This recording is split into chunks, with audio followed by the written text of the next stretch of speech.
ബാപ്പയോടും ഉമ്മയോടും എത്ര മോശപ്പെട്ട സ്വഭാവക്കാരാണെങ്കിലും പിണങ്ങാൻ പാടില്ല അവരോട്. നബി സല്ലല്ലാഹു അലൈഹി വസല്ലം തങ്ങളുടെ ഒരു ഹദീസില് ഉപ്പയെയും ഉമ്മയെയും ഒരിക്കലും നിങ്ങൾ അവരെ വെറുപ്പിക്കരുത് എന്ന് പറഞ്ഞപ്പോ തിരിച്ച് തങ്ങളോടൊരു ചോദ്യം ചോദിച്ചു, നബിയെ, ബാപ്പാന്റെ ഭാഗത്തുനിന്നും ഉമ്മാന്റെ ഭാഗത്തുനിന്നും ളുൽമുണ്ടായാലോ എന്നൊരു ചോദ്യം, അക്രമം. അപ്പൊ തങ്ങൾ 3 പ്രാവശ്യം ആവർത്തിച്ചു പറഞ്ഞു,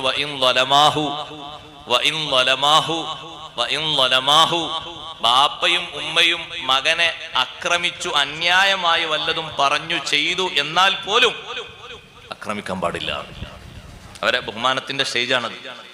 എന്തും ബാപ്പയായതുകൊണ്ട് ഉമ്മയായതുകൊണ്ട് എനിക്ക് ചെയ്യാൻ പറയാന്നുള്ളതിന് പെർമിഷൻ അല്ലത്. പക്ഷെ അവരെ ബഹുമാനിക്കേണ്ട ഒരു പരിധി പറഞ്ഞപ്പോ പറഞ്ഞതാണ്, അവരിൽ നിന്ന് ളുൽമുണ്ടായാൽ പോലും സഹിക്കണം, ക്ഷമിക്കണം. ബാപ്പയായി എന്നുള്ളതിന്റെ പേരിൽ ക്ഷമിക്കണം, ഒന്നും പറയരുത്. ബാപ്പ പറഞ്ഞത് സത്യത്തിൽ മോശമാണ്, വളരെ വൃത്തികെട്ട വാക്കാ പറഞ്ഞത്, പക്ഷെ തിരിച്ചു പറയാൻ പറ്റൂല. എന്തേ? ബാപ്പ.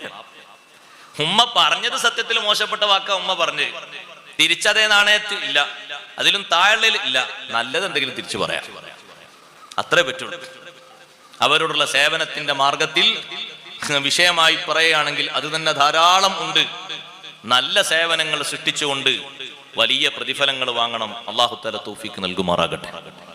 സ്വർഗം കാണിച്ചപ്പോ നബി സല്ലല്ലാഹു അലൈഹി വസല്ലം നിങ്ങൾ സ്വർഗത്തിലുള്ള ഓരോ വ്യക്തികളെ അങ്ങനെ നോക്കിയിട്ട് തങ്ങൾ സ്വഹാബത്തിനോട് പറഞ്ഞു, സ്വർഗം നോക്കിയപ്പോ ഞാൻ സ്വർഗത്തിൽ ഹാരിസത്ത് ബിൻ നുഅ്മാൻ റളിയല്ലാഹു അൻഹുവിനെ കണ്ടു. ഹാരിസത്ത് ബിൻ നുഅ്മാൻ റളിയല്ലാഹു അൻഹുവിനെ സ്വർഗത്തിൽ ഞാൻ കണ്ടു. എവിടെയാണ് ഹാരിസത്ത് ബിൻ നുഅ്മാൻ നബിയെ? ഫിർദൗസിലാണ്, സ്വർഗത്തിലെ ഫിർദൗസിൽ. അത് പറഞ്ഞിട്ട് തങ്ങൾ പറഞ്ഞു, കദാലിക്കൽ ബർറു കദാലിക്കൽ ബർറു കദാലിക്കൽ ബർറു കാന അബർറ ബി ഉമ്മിഹി. ഹാരിസത്ത് ബിൻ നുഅ്മാൻ റളിയല്ലാഹു അൻഹു ഫിർദൗസിലെത്താനുള്ള കാരണമാണ് പറഞ്ഞത്.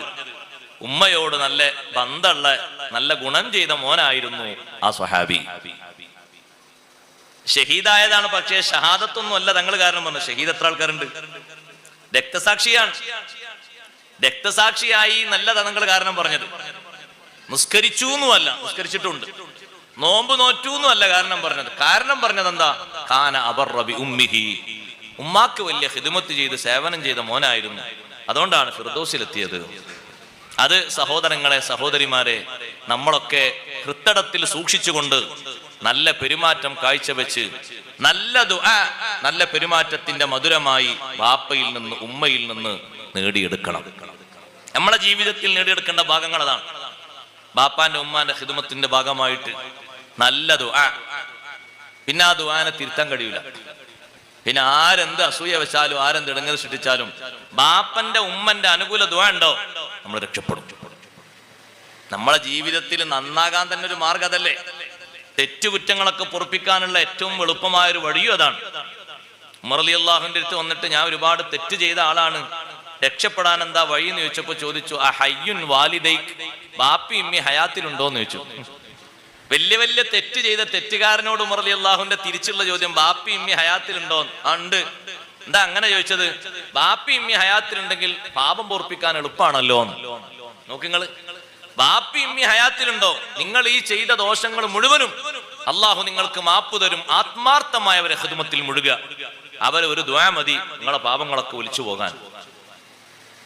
ഒറ്റ ഒരു പ്രാർത്ഥന മതി നിങ്ങളെ ഈ പാപങ്ങളൊക്കെ അല്ലാഹു തആല കഴുകി വൃത്തിയാക്കി നിങ്ങളെ നല്ല ആളാക്കി മാറ്റാൻ. അല്ലാതെ ഉമർ റളിയല്ലാഹു അൻഹു എന്തിനാ തിരിച്ചങ്ങനെ ഒരു ചോദ്യം ചോദിച്ചത്? പള്ളിയിൽ പോയിരുന്ന ഒരു മാല മറിച്ച് കുറെ ഇസ്തിഗ്ഫാർ ലിക്കൊള്ളി എന്ന് പറയാൻ അത്ര വലിയ പ്രയാസമുണ്ടോ? പക്ഷെ ബാപ്പക്കും ഉമ്മക്കും ആ ഖിദ്മത്ത് എടുത്തിട്ട് അവര് നിങ്ങളുടെ ദോഷങ്ങൾ പുറത്തു കിട്ടാൻ വേണ്ടി ദ്വാരുന്നാൽ റെഡിയാവും. അവരെ സബീല് നമ്മൾ നിലനിർത്തണം. ബാപ്പാന്റെയും ഉമ്മാന്റെയും സബീൽ അവർ കാണിച്ചു തന്ന നല്ല മാതൃക കൈയൊഴിക്കരുത്. അത് കൈയൊഴിച്ചാൽ നമ്മളെ കുടുംബത്തിലും നമ്മളെ വീട്ടിലും നമ്മളെ സമ്പത്തിലും ഒക്കെ അരക്ഷിതാവസ്ഥ വരും. അങ്ങനെയാണ് ഖുർആൻ നമ്മെ പഠിപ്പിക്കുന്ന ഒരു ബന്ധം. വിശദമായി പറയണം, ഞാൻ ചുരുക്കി പറയാം. ഉദാഹരണമായി പറയാം, ബാപ്പുള്ള കാലത്ത് നമുക്കൊക്കെ അനുഭവം ഉണ്ടാവും. ബാപ്പുള്ള കാലത്ത് ബാപ്പക്ക് ഈ റബീഉൽ അവ്വൽ മൗലിദ് എന്ന് പറഞ്ഞാൽ മനസ്സിൽ ഭയങ്കര ഇഷ്ടമുള്ള സംഗതിയാണ്. ബാപ്പ ഒരു 10-40 ആൾക്കാരെ വിളിച്ചിട്ടെങ്കിൽ ഉസ്താമാരെയും കുട്ടികളെയും കുറച്ച് സുഹൃത്തുക്കളെ വിളിച്ചിട്ട് ഒരു മൗലിദ് കഴിക്കും. ഒരാടിനെ അറുത്തിട്ടോ അല്ലെങ്കിൽ ആട്ടിറച്ചി വാങ്ങിയിട്ടോ പോത്തിറച്ചി വാങ്ങിയിട്ടോ നല്ലൊരു ഭക്ഷണം ഉണ്ടാക്കും. അത് വാപ്പാന്റെ ഹയാത്ത് കാലത്ത് നമ്മൾ പതിവായി കണ്ട ഒരു അമലാണ്. ഉദാഹരണം പറയാണ്ടോ, നമ്മളും അത് നിലനിർത്തണം. അപ്പോഴാണ് ബർക്കത്ത് ഉണ്ടാകുക. അല്ല ബർക്കത്തിന് ദ്വാ മാത്രം ചെയ്താൽ പോലെ. നമുക്ക് പാകം എളുപ്പമുള്ള ഒരു മാർഗ്ഗം ദ്വാരക്കുക. ചെലവൊന്നും ആക്കാൻ കഴിയില്ല, ഒന്നും ദ്വാരന്നാ മതി. പലരോടും ദ്വാരക്കാൻ പറയാം, ചെലവൊന്നും ആക്കാൻ കഴിയില്ല. ദ്വാരന്ന അങ്ങനെ ബർക്കത്ത് ഇങ്ങനെ കിട്ടട്ടെ അല്ല, പ്രാക്ടിക്കൽ ബർക്കത്ത് അങ്ങനെയാണ്. ഖുർആൻ പഠിപ്പിക്കുന്ന ഒരു ചരിത്രം, വലിയ അതിന് ഉദാഹരണമായ ഒരു ചരിത്രം പഠിപ്പിക്കുന്ന ഖുർആൻ. ഒരു ബാപ്പ ആ ബാപ്പാന്റെ ഹയാത്ത് കാലത്ത് നിലനിർത്തി പോകുന്ന ഒരു സംഗതിയായിരുന്നു. അദ്ദേഹം നല്ല കർഷകനായിരുന്നു. അദ്ദേഹത്തിന് എന്തെല്ലാം കൃഷിയുണ്ട്? മുന്തിരിത്തോട്ടമുണ്ട്, കാരക്കത്തോട്ടമുണ്ട്, അങ്ങനെ പഴവർഗ്ഗങ്ങൾ ധാരാളമുണ്ട്. ഈ പഴം പറിക്കുന്ന അന്ന് മിസ്കീന്മാരും ഫുഖറാവും വരും, നാട്ടിൽ നിന്നും അയൽനാട്ടിൽ നിന്നൊക്കെ. അവർക്ക് എന്തെങ്കിലുമൊക്കെ അവരെ പാത്രത്തിലും സഞ്ചിയിലും ഇട്ട് കൊടുത്തിട്ടേ ബാക്കിയുള്ളത് വീട്ടിലേക്ക് കൊണ്ടുപോകുള്ളൂ, വിൽക്കാൻ കൊണ്ടുപോകുള്ളൂ. അദ്ദേഹത്തിന്റെ പതിവാണ്. അങ്ങനെ ഈ ഡേറ്റ്, ഈ കൊടുക്കുന്ന ഡേറ്റ് ആളുകൾക്കിടയിൽ പ്രസിദ്ധി ആർജിച്ചു. നിങ്ങളിപ്പോ ഈ വെന്നിയൂർ എന്നല്ല പറയാ, ആ വെന്നിയൂർ പാറമ്മൽ, ഈ പാറമ്മൽ ദേശത്ത് എല്ലാ വർഷവും ഷാബാന്റെ അവസാനത്തിൽ 1000 കൊടുക്കുന്ന ഒരാളുണ്ട് എന്ന് പറഞ്ഞാൽ ആ ഒരു ഡേറ്റ് ഈ പരിസരത്തൊക്കെ പ്രസിദ്ധാവൂലേ? നിങ്ങൾ കൊടുത്തു നോക്കിയപ്പോ പ്രസിദ്ധാവും. പരിസരക്കാരൊക്കെ അറിയും. അതിങ്ങൊരു അറബിയ വരണമെങ്കിൽ ആൾക്കാർ ആ പേരാണ് നിലനിർത്തും. അൽഫറബി വരുന്ന ദിവസമാണെന്ന്. വേറെ ഏത് തിരക്കുണ്ടെങ്കിൽ ആ ഡേറ്റ് മറക്കൂല. നല്ലതാണ്, കൊടുത്തിട്ടല്ലേ ആൾക്കാർക്ക് ഓർമ്മ. ഈ മനുഷ്യന്റെ വിളവെടുപ്പിന്റെ ദിവസം ആളുകൾക്കിടയിൽ ആ ഡേറ്റ് മഷൂറായി, പ്രസിദ്ധമായി. എല്ലാ കൊല്ലവും ആൾക്കാർ സഞ്ചിയും പാത്രം എടുത്ത് വരും. പിന്നെ പറയുന്നു വേണ്ട, ആളുകൾ വരുമ്പോ ആളുകളെ കീശയിലേക്ക് ഇദ്ദേഹം ഇങ്ങനെ ഇട്ട് കൊടുക്കും. ഓരോ കൊല്ലവും അല്ലാഹു തആല ഇഷ്ടം പോലെ സമ്പത്ത് അധികം കൊടുത്തു. ഈ കൊല്ലം അല്ലാഹു തആല കൊടുത്ത 100 ടണ്ണാണെങ്കിൽ പിറ്റത്തെ കൊല്ലം അത് 200 ടണ്ണാക്കി അല്ലാഹു വർദ്ധിപ്പിച്ചു. പിറ്റത്തെ വർഷം 300 ടണ്ണ്. കാരണം വാങ്ങാൻ ആൾക്കാർ അത്രയും വരുന്നുണ്ട്. അപ്പൊ കൊടുക്കാൻ ഇപ്പുറം വേണ്ടേ? അല്ലാഹു തആല തീരുമാനിക്കുന്നത് ഇയാൾക്ക് ജനങ്ങൾക്ക് കൊടുക്കുന്ന ആളല്ലേ, ഇയാളെ കുറവാക്കാൻ പാടില്ലല്ലോ. അല്ലാഹു തആല അങ്ങനെ കൂട്ടി കൊടുത്തു. അങ്ങനെ ഒരു 10-15 വർഷത്തോളം അദ്ദേഹം അങ്ങനെ കൊടുത്തു. കുടുംബവും പോറ്റി, സമ്പത്തും അധികരിപ്പിച്ചു, കൃഷിയൊക്കെ സമൃദ്ധമാക്കി അങ്ങനെ വളർത്തി. 10-15 കൊല്ലത്തിന് ശേഷം ഈ കൊടുക്കുന്ന ഉപ്പ മരണപ്പെട്ടു. പിന്നെ ഈ പാരമ്പര്യം ഏറ്റെടുക്കേണ്ടതാരാ? മക്കളാ. 3 മക്കളാണ് ഇദ്ദേഹത്തിനുള്ളത്, ആൺമക്കൾ. 3 ആളും കൂടി പിറ്റത്തെ കൊല്ല ഡേറ്റ് വരെയാണ്. ഓൽക്കും ഡേറ്റ് പരിചയമുണ്ട്. കാരണം അവരും പാപ്പ കൊടുക്കുമ്പോ മക്കളത് ആ സഞ്ചി കൊടുക്കി, ഈ പാത്രത്തിൽ കൊടുക്കിന്ന് പാപ്പ പറയുമ്പോ ഇങ്ങനെ കോരിട്ട് കൊടുക്കുന്നതാണ് ഈ മക്കള്. അവര് 3 പേരും ചിന്തിച്ചു, എന്താ ചെയ്യാ? ഒരു മീറ്റിംഗ് കൂടാണ്. എന്തേ? ബാപ്പ കൊടുക്കുന്ന ആ ഡേറ്റ് ആകാൻ പോവാണ്. ആളുകളോട് പോസ്റ്റർ ഒട്ടിക്കണ്ട, അത്രയും ആൾക്കാർക്ക് ആ ഡേറ്റ് ഓർമ്മ ഉണ്ട്. അവർ കറക്റ്റ് വരും. അവര് വരുമ്പോ നമ്മൾ ഉപ്പ കൊടുക്കും പോലെ കൊടുക്കണ്ടേ? അപ്പൊ കൂട്ടത്തിൽ ഒരാള് പറഞ്ഞു, ബാപ്പ കൊടുത്ത സേവനങ്ങളോട് കുറച്ച് താല്പര്യമുള്ള ആ കൂട്ടത്തിലെ നടുവിലാള് പറഞ്ഞു, അല്ല ഉപ്പ കൊടുക്കും പോലെ കുറച്ചെങ്കിലും കൊടുക്കല്ലേ നമ്മള്, അതല്ലേ അതിന്റെ മട്ടം. അപ്പൊ അപ്പുറത്തുള്ള ആള് പറഞ്ഞു, എനിക്ക് വല്ല കാറ്റുണ്ടോ? ബാപ്പ കൊടുക്കുമ്പോൾ അങ്ങനെ കൊടുക്കുക. പിന്നെ നമ്മളെ മക്കൾക്ക് എന്താ? അങ്ങനെയല്ല ആൾക്കാർ മക്കൾക്ക് എന്താ, കുടുംബത്തിന് എന്താ? കുടുംബത്തിന് തേച്ചാ തികയില്ല. അവർക്കൊന്നും വല്ലതും വേണ്ട, അങ്ങനെ കൊടുക്കുക വരുന്നവർക്കൊക്കെ. അപ്പൊ അവർ ഐക്യ കണ്ടേനെ തീരുമാനിച്ചു, ഒന്നും കൊടുക്കണ്ട. ജനങ്ങൾ വരുന്നതിന്റെ 2-3 ദിവസം മുമ്പ് കൃത്യമായും ഇതൊക്കെ സഞ്ചിയിലാക്കി പാക്കറ്റ് ആക്കിയിട്ട് ഗോഡൌണിലേക്ക് കയറ്റണം.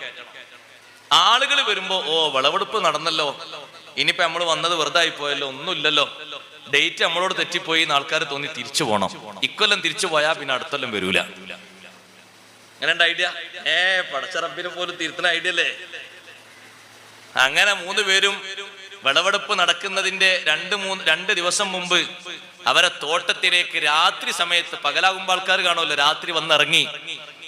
അവര് വന്നിറങ്ങുന്ന നേരത്ത് നോക്കുമ്പോ തോട്ടം മുഴുവനും കത്തിക്കരിഞ്ഞു നിൽക്കുന്നു, ഒരു ഖനി പോലും ബാക്കിയില്ലാതെ. അവരിങ്ങനെ വന്നിറങ്ങിയിട്ട് ഈ കത്തിക്കരിഞ്ഞ പ്രദേശം കണ്ടപ്പോ ചോദിച്ചു, അല്ല നമുക്ക് തോട്ടം മാറിയോ? നമ്മൾ വേറെ ഏതോ വഴിക്ക് റൂട്ട് മാറി വന്നോ? അല്ല, കൂട്ടത്തിലുള്ള മൂത്ത ആള് പറഞ്ഞു, മാറിയതല്ല, ബൽ നഹ്നു മഹ്റൂമൂൻ, നമുക്ക് തരേണ്ടത് തരണ്ടാന്ന് അല്ലാഹു തീരുമാനിച്ചു കഴിഞ്ഞു. ജനങ്ങൾക്ക് വാപ്പ കൊടുത്തതുപോലെ കൊടുക്കണം എന്നുള്ള പാരമ്പര്യ ശൈലി നമ്മൾ മാറ്റിയപ്പോ അല്ലാഹു തആല തീരുമാനിച്ചു, ഒരൊറ്റ പഴം പോലും ഉണ്ണാനോ സാമ്പത്തികമായി വർധനവുണ്ടാക്കാനോ ഇവരെ കയ്യിൽ കൊടുക്കരുത് എന്ന് അല്ലാഹു തീരുമാനിച്ചു. ബൽ നഹ്നു മഹ്റൂമൂൻ, മൊത്തം കരിഞ്ഞുണങ്ങിയിട്ടുണ്ട് എന്ന് പറഞ്ഞു. ഒറ്റ ഒന്നുപോലും അല്ലാഹു തആല കൊടുത്തില്ല. എന്താ അവർ ന്യായം പറഞ്ഞറിയാം? ബാപ്പ അന്ന് അങ്ങനെ കൊടുത്തത്, ബാപ്പാക്ക് 3 മക്കളുണ്ടായിരുന്നില്ല, നമ്മൾ 3 ആളും. നമുക്ക് ഓരോരുത്തർക്കും ഇന്ന് 3 ഉണ്ട്. ഇപ്പൊ എത്രയായി? മക്കളെ കൂട്ടുമ്പോ തന്നെ 9 ആയി. പിന്നെ നമ്മൾ കൂട്ടുമ്പോ 12 ആയി. പെണ്ണുങ്ങൾ കൂട്ടുമ്പോ 15 ആയി. ബാക്കിയുള്ളവർ കൂട്ടുമ്പോ പിന്നെ ആയില്ലേ? ഇത്ര ആൾക്കാരുണ്ട്. ഓ, അവര് പറഞ്ഞു, ഒരൊറ്റ ധാന്യം പോലും അള്ളാഹു ബാക്കി വെച്ചില്ല. ഉപ്പ സ്വീകരിച്ച ആ മാർഗം മുടക്കിയിട്ട് ഫസ്റ്റ് കൊല്ലം തന്നെ തീരുമാനമെടുത്തപ്പോ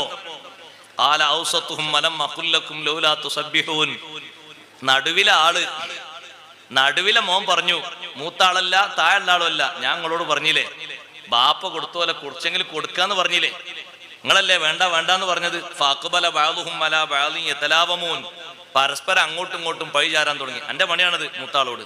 അല്ല ഞാൻ പിന്നെ കുറച്ച് വിട്ടുവീഴ്ച ചെയ്തിരുന്നു, താഴെയുള്ള ആളോട് എന്റെ ആക്രാന്തം കൊണ്ടാണ്. എല്ലാരും ആക്ഷേപിക്കാൻ ഒന്നും കിട്ടിയില്ല ആർക്കും. മൊത്തം അല്ലാഹു തആല കത്തിക്കരിച്ചു പോയി. ഏക്കർ കണക്കിനുള്ള തോട്ടമല്ലേ അല്ലാഹു തആല ജഡുദിയിൽ അങ്ങനെ ചെയ്തത്. തൗബ ചെയ്തവർ മടങ്ങിയിട്ട് അല്ലാഹുവിനോട് പറഞ്ഞു, പടച്ചോനെ ഇനി മേലാൽ അങ്ങനെ തീരുമാനിക്കൂല. അസാ റബ്ബുനാ അൻ യുബ്ദിലനാ ഖൈറൻ മിൻഹാ ഇന്നാ ഇലാ റബ്ബിനാ റാഗിബൂൻ. പടച്ച റബ്ബ് പകരം നമുക്കിനി തോട്ടം തന്നാൽ ഉപ്പ കൊടുത്തതുപോലെ കൊടുക്കും, ഉപ്പ കൊടുത്തതുപോലെ മിസ്കീന്മാരെ പാവങ്ങളെ സേവിക്കും, എന്നിട്ടേ നമ്മൾ വല്ലതും സമ്പാദിക്കുള്ളൂ. പിറ്റത്തെ കൊല്ലം അല്ലാഹുവിற்கு കായ്ക്കനികൾ നൽകി. ബാപ്പ കൊടുത്തതുപോലെ മിസ്കീന്മാരെ സഞ്ചികളിലേക്കും പാത്രങ്ങളിലേക്കും ഇട്ടുകൊടുത്ത ശേഷമാണ് ബാക്കിയുള്ളവർ വീട്ടിൽ കയറ്റിക്കൊണ്ടുപോയത്. മുന്തിരിത്തോട്ടം നൽകി. ഖുർആൻ പണ്ഡിതന്മാർ വിശദീകരിക്കുന്നു, മുന്തിരിത്തോട്ടത്തിൽ കായ്കനികൾ ഉണ്ടായി. തൗബ ചെയ്ത് മടങ്ങി ഉപ്പാന്റെ ശൈലി സ്വീകരിക്കുമെന്ന് ദൃഢനിശ്ചയം ചെയ്തപ്പോൾ അല്ലാഹു തആല കായ്കനികൾ കൊടുത്തു. ഞാനിത് പറയുന്നത് ചരിത്രം കേട്ടുപോകാനല്ല. ബാപ്പ സബീലാക്കിയൊരു മാർഗം, ഉമ്മ സബീലാക്കിയൊരു വഴി വീട്ടിൽ നിന്ന് അസ്തമിച്ചിട്ടുണ്ടോ ബർക്കത്തിന് കുറവാതാണ്. അല്ല ആരും സിഹ്റു അതിനും ചെയ്തോന്നല്ല. എവിടെയെങ്കിലും ചികിത്സക്കാരത്ത് പോയി ഉള്ളതൊക്കെ കൊടുത്താണ് വെറുതെ വെള്ളം മന്ത്രിച്ചു വെറുതെ ബുദ്ധിമുട്ടൊന്നും ആക്കേണ്ട സംഗതി ഇതാണ് സംഗതി. അതിന് ചെലവ് ചെയ്യാൻ നമ്മൾ റെഡിയാണോ? അല്ലാഹു തആല ആ ഐശ്വര്യവും ആ ആഫിയത്തും ആ സ്നേഹവും തിരിച്ചും അതിലേറെയും അല്ലാഹു തആല തരും. അതിന്റെ ഒരു കുറവാണ് നാട്ടിലൊക്കെ ഉള്ള കുറവ്. ആൾക്കാർ പറയും അയാളെ വാപ്പയും അജര് ഭയങ്കര ഉഷാറേ, റമളാനിൽ 22-ന് അവിടെയൊന്നും എല്ലാവർക്കും തുറ. 1-2 കൊല്ലമൊക്കെ ഞാനൊക്കെ അവിടെ 40 കൊല്ലം തുറന്നു നിന്ന് ആൾക്കാർ ഇന്ന് കഥ പറയും. ഞാൻ അഡ്രസ് ഒന്നും പറയില്ല, നിങ്ങൾ എന്നോട് പിന്നെ തെറ്റിപ്പോണ്ടിരും, ഞാനൊന്നും പറയില്ല. ഇപ്പൊ മോന്റെ കയ്യിലേക്ക് വന്നപ്പോ തുറയില്ല, പറയില്ല, മുറിയില്ല, ഒക്കെ പോയി. ഒരു 10 ആളെ വിളിച്ചിട്ട് തുറണ്ടോ അതുപോലുമില്ല. ആ ബാപ്പക്ക് അല്ലാഹു തആല കൊടുത്തതിന്റെ ഇരട്ടി മോൻ അല്ലാഹു തആല കൊടുത്തിട്ടുണ്ട്. പക്ഷെ ഇല്ല, നന്ദികേടായി പോയി.